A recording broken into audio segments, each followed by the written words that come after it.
نحمده ونصلي على رسوله الكريم اما بعد فاعوذ بالله من الشيطان الرجيم بسم الله الرحمن الرحيم رب اشرح لي صدري ويسر لي امري واحلل عقدة من لساني يفقهوا قولي السلام علیکم ورحمۃ اللہ وبرکاتہ۔ آج ہم سورہ ملک کی آیت نمبر 18 پڑھیں گے۔ وَلَقَدْ وا مطلب اور، لقد البتہ تحقیق، کذبا جھٹلایا، الذین ان لوگوں نے، من سے، قبلہم ان سے پہلے، فکیف پس کس طرح، کانا ہوا، نکیر میرا ڈرانا۔ اب اس کا باب محاورہ ترجمہ اس طرح سے ہوگا، وَلَقَدْ كَذَّبَ الَّذِينَ اور البتہ تحقیق جھٹلایا ان لوگوں نے، من قبلہم ان سے پہلے، فکیف تو پس کس طرح، کانا نکیر ہوا میرا ڈرانا، یا پس کس طریقے سے میرا عذاب ہوا۔ پیچھے ہم نے دو آیتوں میں پڑھا تھا، آیت نمبر 16 میں اور آیت نمبر 17 میں،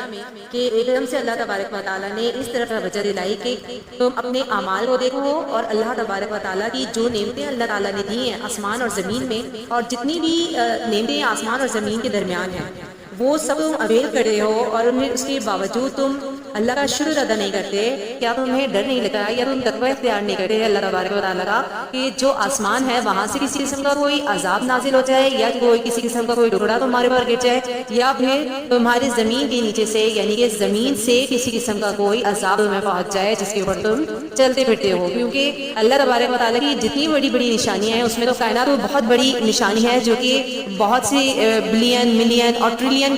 کہکشاؤں پر مشتمل ہے، لیکن ہم صرف ان تمام ہزاروں کروڑوں سیاروں ستاروں کے اندر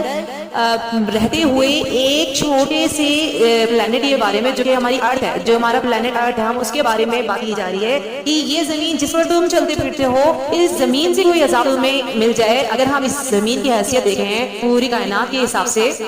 تو اس زمین کی حیثیت اس پورے کائنات میں بالکل ایسے ہی ہے جیسے کہ ایک بہت بڑا سا اسٹیڈیم ہو اور اس کے اندر مٹر کا ایک دانہ پڑا ہوا ہو، بلکہ شاید اس سے بھی چھوٹا ہو۔ تو پھر یہ زمین جس کے اوپر ہم چلتے بیٹھے ہیں، اس سے کوئی عذاب آ جائے تو ہماری پوری کی پوری قومیں نیست و نابود ہو جائیں، پوری کی پوری نسلیں نیست و نابود ہو جائیں۔ اب جو لوگ ہیں، یا قرآن جس وقت نازل ہو رہا تھا وہ قریش مکہ پہ نازل ہوا، تو قریش مکہ سے پہلے جتنے بھی لوگ تھے وہ قومیں کہ جن کو عذاب سے ہلاک کر دیا گیا، جن کو ہم اگر گنیں تو حضرت نوح علیہ السلام کی قوم جو ہے وہ سیلاب سے ہلاک کی گئی، اور اس کا گناہ کیا تھا کہ انہوں نے اپنے نبی کی بات نہیں مانی۔ ان کے نبی ان کو مسلسل اللہ کی طرف بلاتے رہے، مسلسل توحید کی تعلیم دیتے رہے، مسلسل اللہ کا احکامات سناتے رہے، لیکن انہوں نے اس رسول کو بھی جھٹلا دیا اور ان احکامات کو بھی جھٹلا دیا۔ اور پھر حضرت لوط علیہ السلام کی قوم کو لیں کہ جو بداری میں پڑی ہوئی تھی اور حاشی میں پڑی ہوئی تھی، تو اللہ تبارک و تعالیٰ نے اس قوم کو ہلاک کر دیا، اللہ تبارک و تعالیٰ نے ان کی پوری بستیاں الٹ کے رکھ دی تھی۔ پھر حضرت موسیٰ علیہ السلام کی قوم کو دیکھ لیا جائے کہ فرعون کو اللہ تبارک و تعالیٰ نے اوپر کر دیا، اور وہ تمام کی تمام جگہیں جہاں پہ وہ محلات باغات جہاں پہ فرعون بستے تھے یا فرعون کے لشکر اور اس کی قوم بستی تھی، وہ اللہ تبارک و تعالیٰ نے اس وقت کی اپنی افضل قوم یعنی بنی اسرائیل کو دے دی۔ اسی طریقے سے حضرت ہود علیہ السلام کی قوم یعنی عاد، قوم عاد، اور حضرت صالح علیہ السلام کی قوم سمود، یہ بھی برباد کر دیے گئے۔ اور ان کا گناہ کیا تھا؟ ان کا گناہ یہ تھا کہ یہ بہت بڑی بڑی عمارتیں بنایا کرتے تھے اور ابس کاموں میں لگ جایا کرتے تھے، لغو میں لہب میں مبتلا رہتے تھے، شرک اور رسول میں مبتلا تھے، اپنے رسول کی بات نہیں مانتے تھے۔ حضرت شعیب علیہ السلام کی قوم جو کہ ناپتول پہ کمی کیا کرتی تھی، ان تمام قوموں میں شرک رہا ہے، کیونکہ تمام انبیاء نے اپنی قوموں کو سب سے پہلے توحید اور رسول کی تعلیم دی۔ سب سے پہلے انہیں یہ بتایا کہ اللہ ایک ہے اور اس وحدہ لا شریک کی عبادت کرنی ہے، اور میں تمہارے پاس اللہ کا رسول بن کر کے آیا ہوں تو میری اطاعت کرو، اور میں اپنی اس رسالت کے کام پہ تم سے کسی قسم کا کوئی اجر نہیں مانگتا، میں تو تم سے کسی قسم کی کوئی چیز مانگ ہی نہیں رہا، بلکہ میں تو اسے بدلے میں خیر کی تعلیم دے رہا ہوں۔ لیکن تمام رسولوں کو ان کی قوموں نے جھٹلایا، اور شرک پرستی کے علاوہ اور بہت سی ایسی باتیں تھیں کہ سوشل ڈس آرڈر کا سبب بنتی ہیں، جو سوسائٹی کے اندر فساد کا سبب بنتی ہیں، یعنی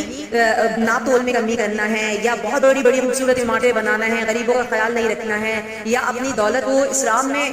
ضائع کر دینا ہے، اپنے جو بھی اللہ تعالیٰ نے نعمتیں دی ہیں ان کو اسراف میں ضائع کر دینا ہے، اپنے رسول کی بات نہیں ماننا ہے، اپنے رسول کے اقوال یعنی جیسے آج ہم اپنی سوسائٹی کے حساب سے دیکھیں تو اپنے رسول کی احادیث کی تفسیر کرنا، اپنے رسول کی احادیث کا انکار انکار کرنا، کیونکہ انکار حدیث اور تخفیف حدیث یا استخفاف حدیث آج ہمارا سب سے بڑا مسئلہ ہے نا ہماری سوسائٹی کا. ہم دیکھیں ہمارے ارد گرد ایسے بہت سے لوگ اٹھ رہے ہیں اس وقت، ایسے علماء اٹھ رہے ہیں کہ جو استخفاف حدیث کا کام کر رہے ہیں، جو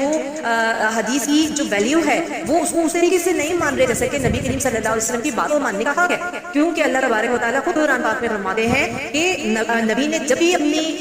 یا رسول نے جب بھی اپنی قوم کو تعلیم دی تو وہ تعلیم یہ تھی اللہ سے ڈرنے کا حق ہے کہ اللہ کے احکامات ہیں، اس کا دین ہے، اور اللہ کی طرف سے جو ایلچی بن کر آیا ہے وہ رسول ہے، تو رسول کی بات کو مینو ان مانا جائے. جیسا کہ رسول اپنے رب کا حکم پہنچا رہا ہے ویسا اس کی بات کو مانا جائے. جیسے کہ سورہ ملک میں ہی ہم نے بالکل اسٹارٹنگ آیات میں پڑھا تھا، اور اس کے اندر جو جہنمی تھے، جو اصحاب سعیر تھے، وہ کیا کہہ رہے تھے؟ لو كنا نسمع او نعقل، کہ ہم سنتے بھی نہیں تھے اور ہم سمجھتے بھی نہیں تھے. یعنی رسول تو آتا تھا اور رسول ہمیں وہ تمام احکامات اور تمام باتیں بتا رہا تھا کہ جو بھی کوئی اللہ تبارک و تعالیٰ کی طرف سے وحی آتی تھی یا اللہ کی طرف سے جو بھی تعلیمات آتی تھی، لیکن ہم اس کا کیا کرتے تھے؟ ہم کہتے تھے او ہو یہ تو بس ایسی پرانی باتیں ہیں، کس سے کہانیاں ہیں فضول لوگوں کی، اور یہ تو بس رسول ایسے ہی جھوٹا ہے، ہم تو اس کو سمجھتے ہیں کہ یہ جھوٹ پر جھوٹ بول رہا ہے، یا یہ سحر زدہ ہے، یا یہ شاعر ہے. اسی طرح کے کامنٹس ملا کرتے تھے. یا پھر وہ جو چیزیں لے کر آتے تھے، یعنی جو رسالت کے لیے وحی لے کر آتے تھے، جو احکامات لے کر آتے تھے، ان کو وہ کہتے تھے کہ نہیں ہم تو گمان کر رہے ہیں اللہ نے بھیجا ہی نہیں ہے. تو یہ وہ سارے لوگ تھے جنہیں اللہ تبارک و تعالیٰ نے نیست و نابود کیا، اور اس وجہ سے کیا کیونکہ انہوں نے اللہ کے احکامات کو جھٹلایا. یعنی اللہ تبارک و تعالیٰ اگر کوئی وحی بھیجتے ہیں، رسول بھیجتے ہیں، تو رسول اللہ کا نذیر ہے، اور وہ جو وحی آتی ہے وہ کتاب کی صورت میں ہو، صحیفوں کی صورت میں ہو، احکامات کی صورت میں ہو، وہ تمام کے تمام احکامات بھی اللہ تبارک و تعالیٰ کی نذیر بن کر کے آتے ہیں. اور جب نذیر اللہ تبارک و تعالیٰ کی آ جاتی ہے اور قوم اس کو جھٹلا دیتی ہے تو پھر ان کا حال بھی ویسے ہی ہوتا ہے جیسے کہ پچھلے اقوام کا حال ہو رہا ہے. اور جس کہ ہم قرآن پاک میں سنتے بھی ہیں، قرآن پاک میں پڑھتے بھی ہیں کہ پچھلے اقوام کا کیا کیا حال ہوا. تو کیا اللہ تبارک و تعالیٰ اس بات قادر نہیں ہے کہ اللہ تبارک و تعالیٰ آج کوئی ایسا سیلاب بھیجے جو کہ قوم نوح کی طرح ہم کو بہا لے جائے، یا کوئی ایسا